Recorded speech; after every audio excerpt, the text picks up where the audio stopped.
Yo, yo, yo, what is going on, my beautiful brothers and sisters, fellow radiators of love? My name is Jamal Pope, aka J Phoenix, and this is going to be your weekend astrology forecast for December 14th and 15th of 2024.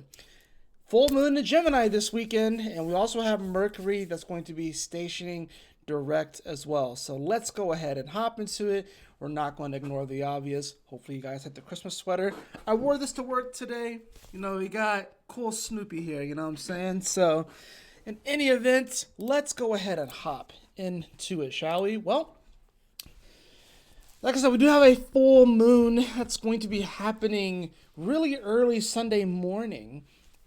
But so for Saturday, we're really just going to be seeing the moon make some aspects here, primarily to this Piscean energy is going to be making some squares, right? So, of course, the major square will be over to this Saturn at 13 degrees here, right? So, that's going to be happening earlier in the day. This is going to be while the moon's coming off of a nice little trine to Venus, coming off the opposition to Mercury, of course, right? So we're going to see this square, and it's going to be pretty temporary, right? But, the Gemini, it's a very inquisitive energy. It's a very curious kind of energy, right?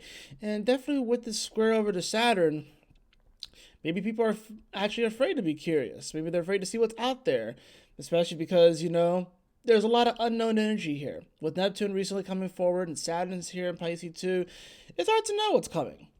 So I think this moon squaring over to Saturn could be like, there could be an opportunity for us to be a little bit more curious about the world around us and, kind of putting ourselves out there, getting to know people and open up these communications. But that square to Saturn can be like, well, the timing can be off. We may not necessarily know what's out there. And, this could be like maybe some restrictions that we even put in ourselves. But we also have to definitely be careful about the way that we're exploring the world around us too. So, because remember, the Saturn is still, of course, is about this spiritual integrity.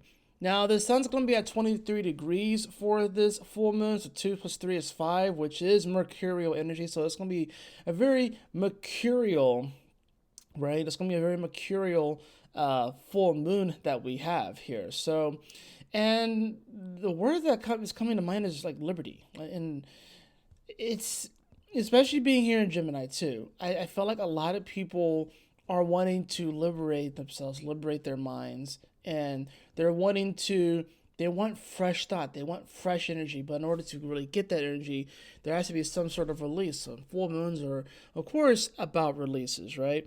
So, and being that this is communication, this is going to be kind of interesting. We definitely could see some interesting news stories over the weekend, with this energy, especially as that moon gets closer to even the square with Neptune. We kind of have a bit of a loose T-square. It's not exact, but we have a bit of like a loose T-square with this. But we'll see just throughout the day. That moon's just going to keep going. It's going to conjunct Jupiter, of course, right?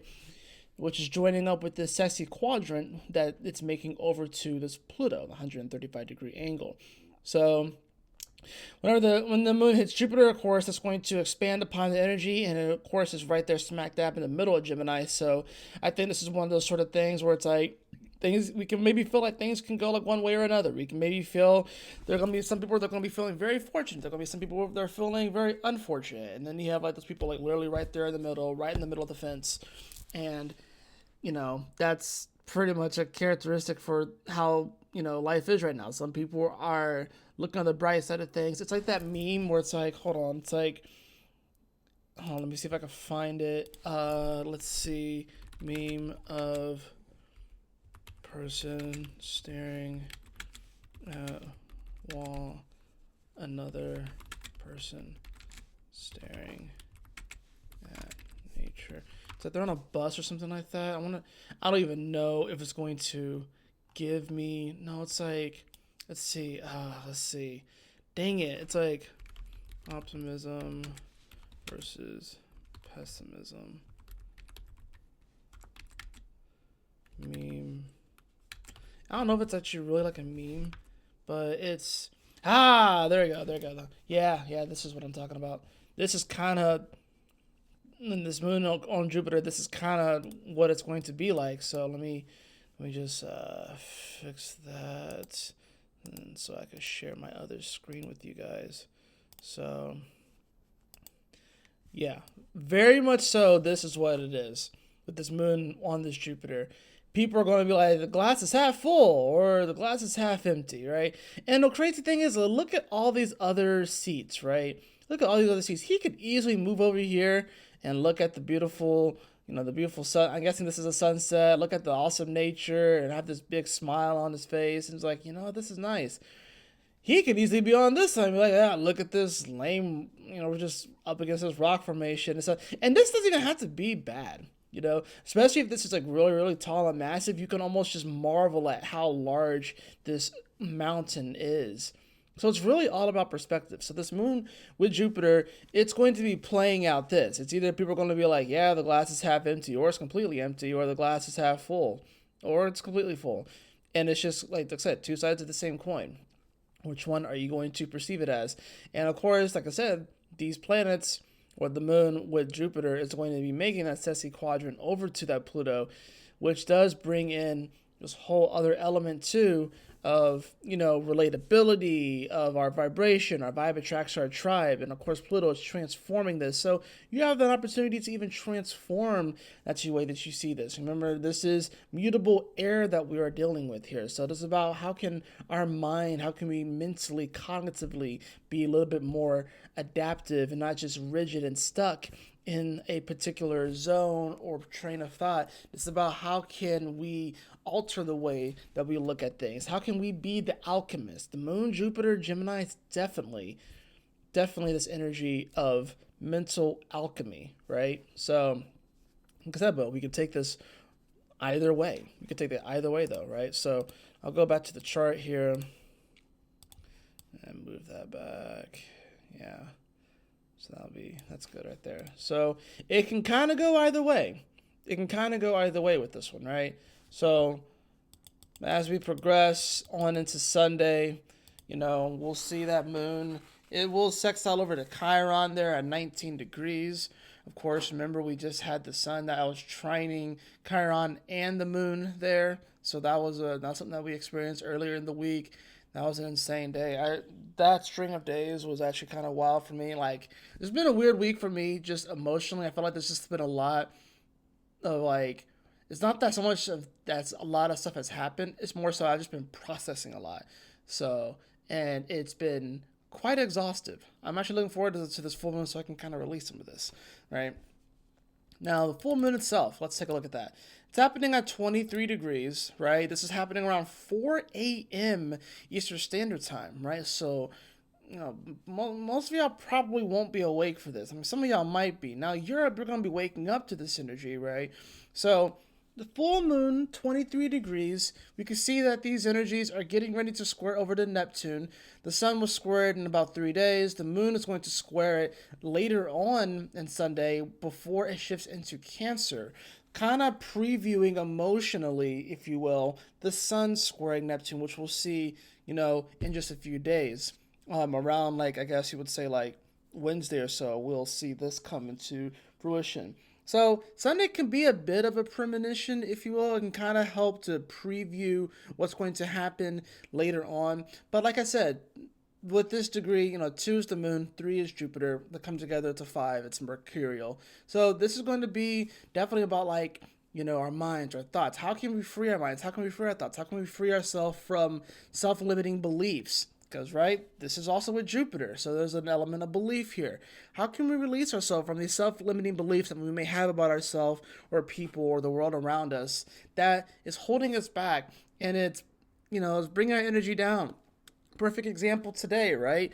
I went into work today and I just had a feeling I was going to be dead today, right? But I do notice that on the days where I come in and my energy is just like vibing and it's up there, and for no particular reason other than that I choose to be there, I noticed that I typically am busier, And yeah, like that seems like a weird correlation. Definitely sounds like some woo-woo law of attraction type stuff. But I focused more on the vibration first. And that's really what it comes down to. When you focus on your vibe, because your vibe attracts your tribe, your vibe attracts those things. So people always forget about the law of vibration and the law of frequency as well. So that's the interesting thing about it. So this is going to be a full moon that's going to ask you to release a lot of these self-limiting beliefs and self-limiting mental structures that we've had in our head, that you've probably had in your head for such a long time, that it has to look away this way and it has to go this way and certain things. This is going to help to start to dissipate some of that energy, especially considering that that moon will be squaring over to Neptune, and then it will be coming into its home sign of Cancer. But let's read actually the degrees of these guys. I'm just curious to know what actually that is going to say. So let me pull that up for you guys. I'm going to actually read both of them. I'm going to read the Sun first, Sun 23. I'm going to read that one first, and then I'll read the other one. So a lot of times with the lunar transits, we always focus on the moon, but we really should focus on the sun. In fact, I would say you primarily would go to the sun and look at that, and then you would go look at the moon, generally, right? So let's see what we got here. All right, cool. And I'm just going to make myself, I think I'm just going to make myself a little smaller. There you go. Okay. A bluebird, a sign of good luck and happiness, is standing at the door of the house. This symbol shows the promise of domestic bliss or making a house into a home. The bluebird brings a sense of good luck and happiness and is a sign of good fortune and comfortable home, and a sense that one belongs, is safe, and cared for. This is the archetypal cottage with the picket fence, the vision that many have of owning their own home. It also speaks of natural, positive, and goodwill towards the inhabitants, and probably towards the neighbors. There is a clear omen of good fortune at your door. Love and happiness come by being warm and inviting. Respond to your higher hopes. Spread love to all who enter your house or live nearby. Promise of happiness, cottages and picket fences, real estate, owning and renting, house maintenance, messages of hope and happiness, thresholds, welcome mats, songs of birds. Denying happiness or good news from entering, feeling that the grass is always greener somewhere else, thinking that buying things will make life happier. I love this, actually. This is why I wanted to check the sun first, because I just talked about this is going to be about your perception. Are you going to see things as good fortune and having good luck, or are you going to deny those happy things to kind of come in? Do you always feel like the grass is greener on the other side? And I think that's one of the issues sometimes that Sagittarius have. You know, I'm a progressed Sag sun, right? And I have Mercury in Sag, and that's my rising. Sag energy, they always think the grass is greener somewhere else. They always want to go somewhere else and have a party, right? And it's like, it's hard for Sag to just sit still, thinking that, oh, it's going to be better over here, it's going to be better over there. And I think a lot of people are feeling that. I think a lot of people want this, but this also does look different for everybody. And I think that's really what it comes down to. It's like, we don't want to conform this. I mean, this is mutable. We don't want to conform this idea of good luck and happiness to that being everyone's definition. But there's clearly this degree, just reading this, it does just give that feeling of like a bright, beautiful, sunny day, nice little cottage out somewhere, and it just, probably a bird fountain somewhere in the middle of the front yard, the birds are there, and then like you have like the neighbors out walking their dog, whatever like that. These are probably neighbors that borrow sugar from each other, or one of them has chickens, and then they like swap eggs, and this is about camaraderie. This is about camaraderie. And this is neighborly too. I think one thing that is missing from the world, especially here in the Western world, is neighborliness. That we have forgotten about this. People don't know their neighbors, right? I barely know my neighbors here in this apartment complex. Like I've never really met the people above. I've seen them. I've never really met them. I've talked to this dude maybe once, and the dude below us I barely have talked to either. I know that there's a politician that kind of lives over here. He just got elected into the Georgia General Assembly, and he's very new, so he's over there. But I don't really know anybody else here, right? And that's just crazy. This is just apartment living. This is just one apartment here in the metro Atlanta area. You can only imagine. A lot of people don't know their neighbors, especially in apartments. Why is that? Why are we so divorced from each other? And I think that's what a lot of people are missing and wanting. Even if they can't articulate it, even if they can't press their finger on it, a lot of people are missing that. What does Gemini rule? Gemini does rule neighbors. it rules siblings as well, right? So that's the Sag, right? Let's read from the Gemini perspective where the moon is going to be. All right. Cool. Carefree children skating on ice. This symbol speaks of children having to tread carefully and watchfully. Situations are likely to come up where you may not know exactly what to do in challenging situations. That's kind of redundant, right? Situations are likely to come up where you may not know exactly what to do in challenging situations. If you feel like you're on thin ice, you may feel like you're walking on eggshells, planning each step as you go and listening for cracks the entire time. If you don't acknowledge changes and adjust yourself accordingly, you may be at a disadvantage. Be wary of blindly rushing into anything. You may get to the point where you can't safely return to where you began. If, however, you set out to have fun while being mindful of your environment, this could be a fun-filled time with lots of shared experiences with good friends. Skating over difficulties, finding creative and childlike solutions to problems, treading on eggshells, children facing physical or emotional hardship, parents that crack up, rushing out before checking that it's safe, living for momentary pleasures, getting away with things through naivety and childishness, falling through the cracks. It's kind of interesting, and I do feel like a lot of people mentally are feeling like they're skating on thin ice. Being that this is, of course, Gemini energy, and that's where the moon is. This can help us to kind of release some of our inhibitions to where we can actually start to think a little bit deeper about some of the things that we want to think deeper on, and not just, I guess you would say, coddle ourselves and coddle our minds, because a lot of people do that. They don't want, they kind of run away from these challenging situations because it is uncomfortable. Now, you don't want to just run right out into the street and not look both ways to see if any cars are coming. So that's the thing, too. So we don't want to do that esoterically, mentally, emotionally. We don't want to just run out to the street and then we get hit by truck hunting and then we get isekai'd into a whole nother fantasy world and stuff like that. But, you know, I mean, if you want to do that, if you want to get hit by a truck and stuff like that, and then you just wake up and then a goddess is like, oh, yeah, you're going to be reincarnated into this fantasy world, and then you just become an overpowered OP, you know, maybe that might be your cup of tea, you know what I'm saying? You might want to do that, right? But we still have to be able to find these creative solutions to our issues. And that's what this Gemini energy is all about. It's about finding some creative solutions to some of the problems that we face, coming at it from a childlike way without being childish. We don't want to be throwing a temper tantrum. We don't want to like pitch a fit about it. You know, we don't want to be screaming on the floor of the grocery store just because our mom won't buy us a fucking candy bar, right? But we still want to have fun with the energy. So there's an element here where it's like, we have to be able to take our lived experience, right? Take that into consideration, obviously. But we don't want to just be completely closed off from exploring and having fun with the energy and seeing what's possible. I think this is a full moon about seeing what is possible. This is the last full moon of the year, right? This is the last full moon of 2024. So it gives us an opportunity to reflect, right? I think it's kind of interesting that, you know, generally the last full moon of a year is Gemini, which means that it gives us time to reflect on the year, reflect on what has happened. Unless you get like a moon where it's like, you know, and it's possible you can get a full moon in Cancer at the end of the year. That definitely can happen, right? So, but generally one of the last full moons is going to be a Gemini. This is going to be a Gemini full moon to cap off the year. So it's going to give us a time to reflect on things, right? Think about how did 2024 go? How do I want 2025 to go?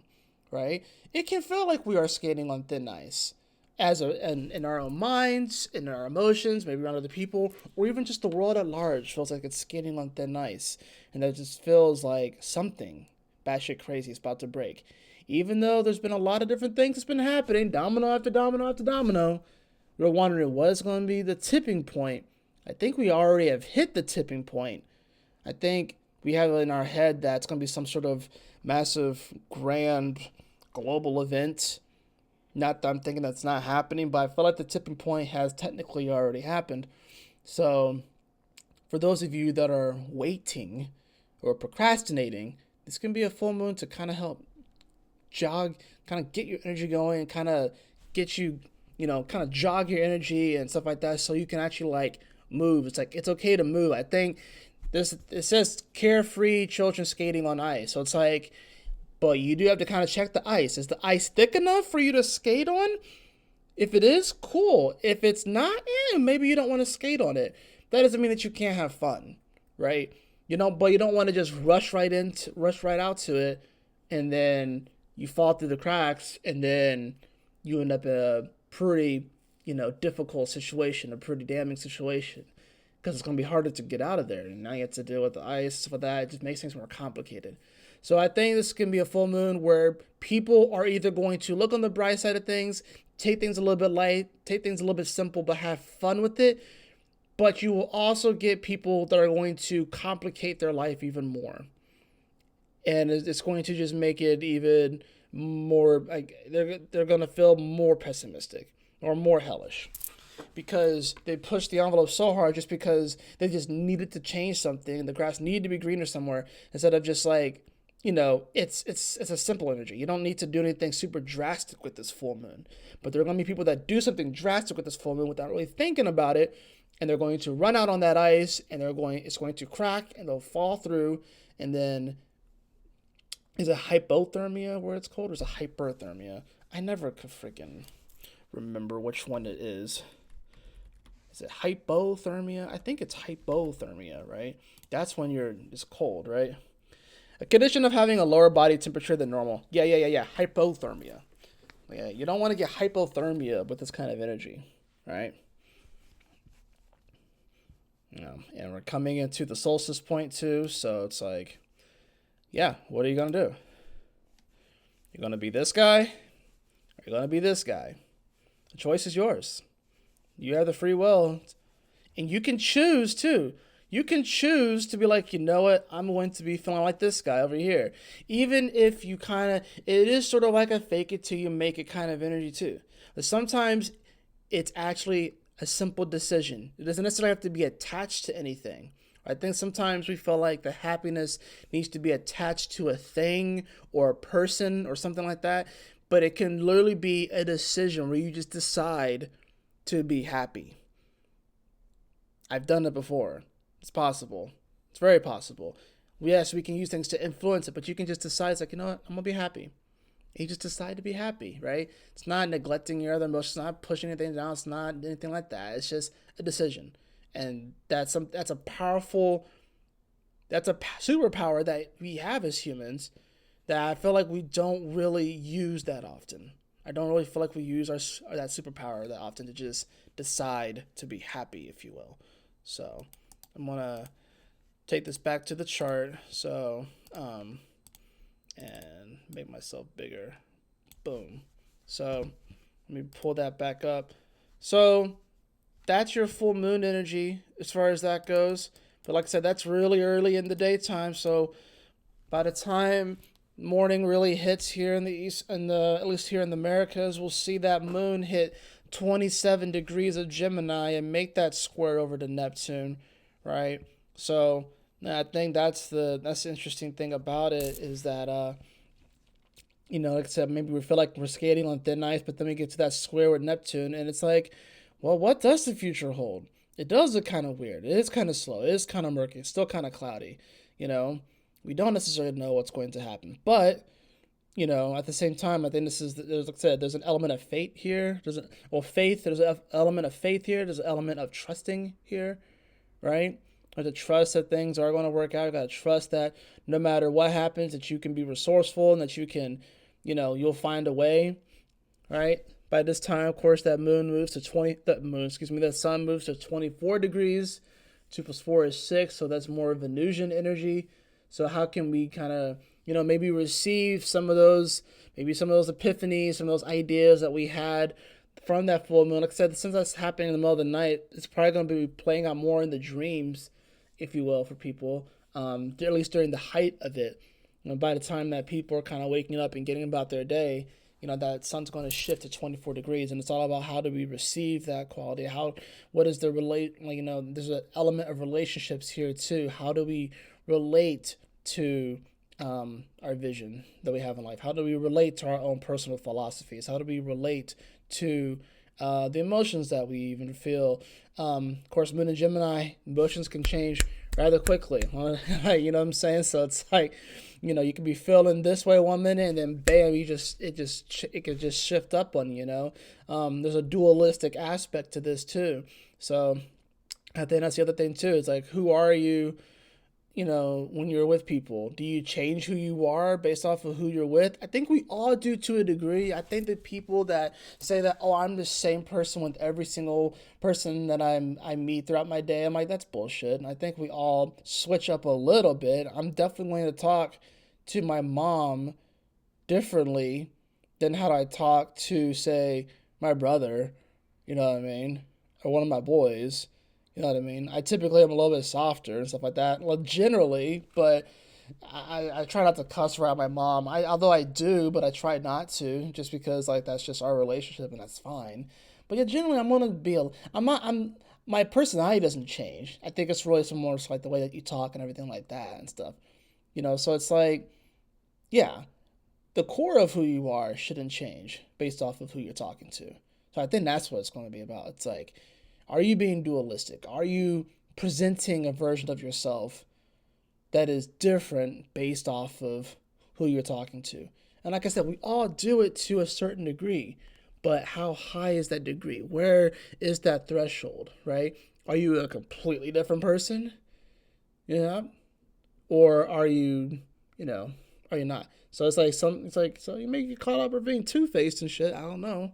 Geminis typically are called two faced, and the Libras are called fake. But you know, it is the air signs, and all the air signs are inherently dualistic, right? So we'll see as we progress. That moon's going to shift into Cancer. It'll make the quincunx over to Pluto, and as we continue, we'll see not Mars, excuse me, Mercury actually goes black here, which means that it's going to be stationing. And this is going to station right before it trines Mars. So it's not going to quite trine Mars exactly. It's going to get very close, but it's not going to be exact. And this is kind of an interesting thing. I felt like if these things had trined, we might convince ourselves to probably go for something or take action on something that still needs a bit of a review with that Mars, with the Mars and Leo there. So I felt like it's almost like we get as much information as we can, but we don't get the full scope of it.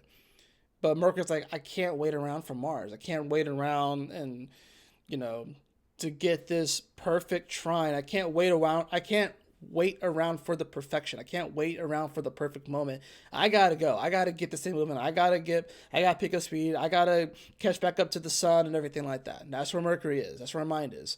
So it's sort of like, that's what I'm saying. There is no necessarily perfect moment here. There's no perfect moment to start. There's no perfect moment to just go for it. There's no like everything has to be set up a certain way. It's just going to be like, you know what? I have the information that I have. Let's go. Let's move.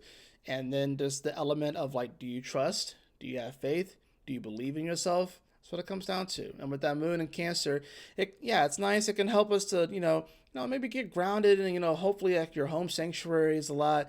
It just, especially since it's the holidays, and this is going to be the time people are going to start traveling more and everything like that. So this moon in Cancer could definitely help us to, feel more into our home space, make sure that our home is nice, make sure it's nice and clean, and make sure that the energy of the home is good. Make sure that we feel at home in our bodies, make sure that those relationships are solid.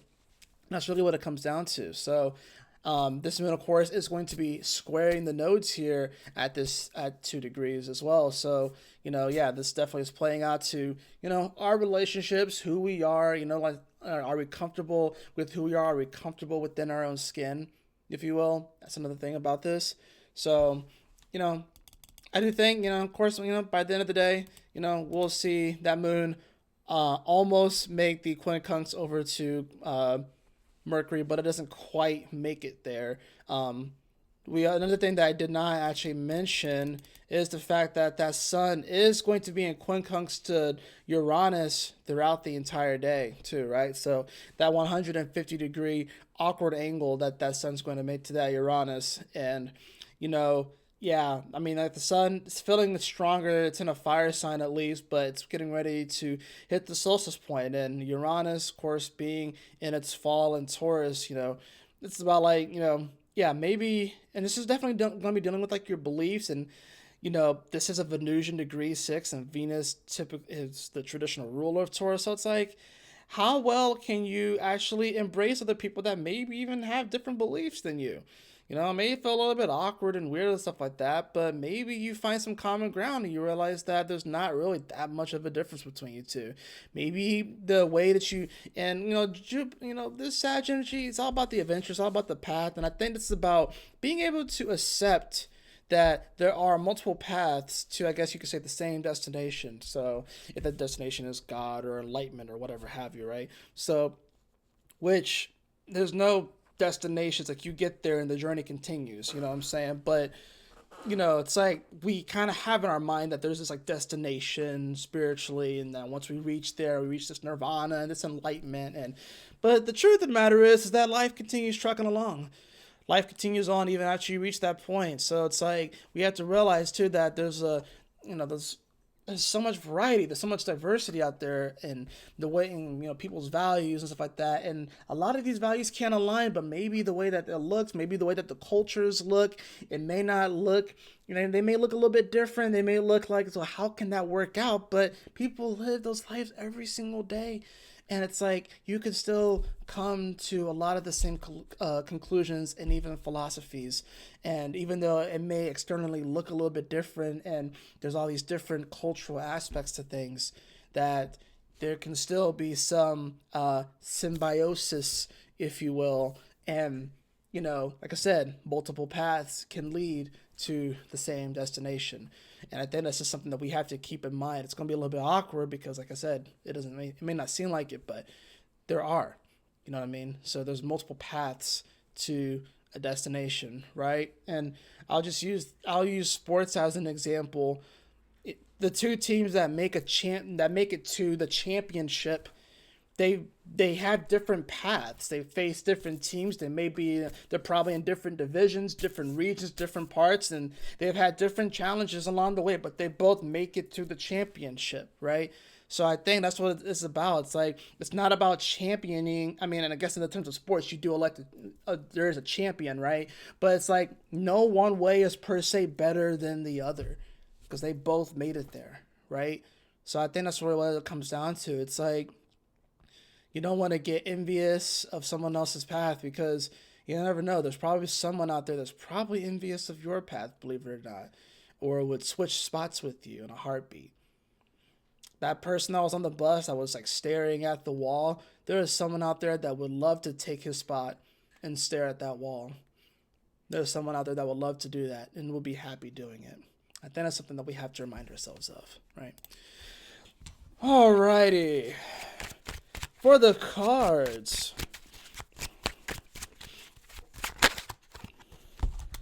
I do have the Wheel of Fortune that just flipped up.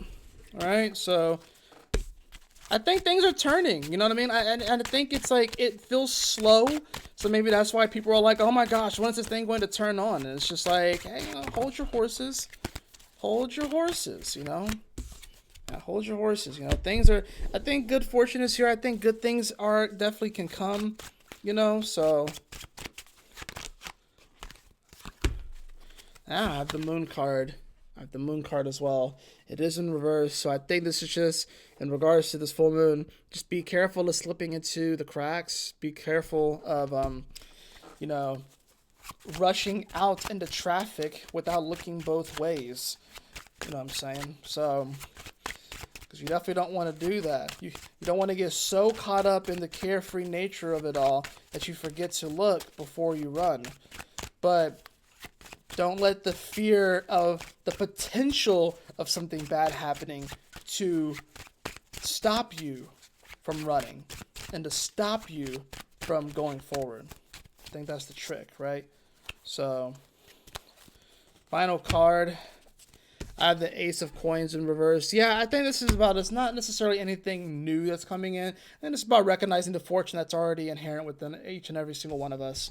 And that it's not necessarily going to be a physical thing that is going to be the thing that makes the difference. It's about the happiness that we just decide and choose to be. So that's going to do it for your full moon in Gemini weekend astrology horoscope. I trust that this message will assist you on your journey this weekend. If you did enjoy this, I would appreciate it if you like, share, and subscribe to this YouTube channel. But y'all take care, stay blessed, have a wonderful, wonderful weekend and full moon in Gemini. I will see you all on the next video. Peace.